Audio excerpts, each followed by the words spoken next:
راحت إلى سالم الدوسري. سالم يحصل على كرة يلعبها إلى كاريو وانطلاقة ثم عرضية إلى منطقة الجزاء.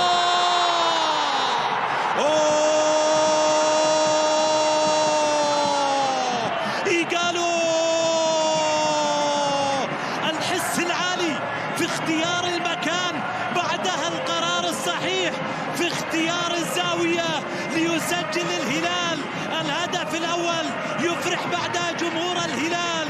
إيغالو يا جماله، إيغالو يا جماله. شوف الكرة مرة ثانية، شوف الكرة مرة ثانية، شوف الجملة الهلالية من كاريو إلى إيغالو. يا جماله يا جماله يا جماله. إيغالو يسجل الهدف الأول للهلال 1-0. هدف هلالي أول في شوط المباراة الأول جاء بواسطة إيغالو. يسجل هدف رقم 13 في مسابقة الدوري. إيغالو عبر تمريرة أكثر من رائعة جاءت بواسطة كاريو ثم إيغالو.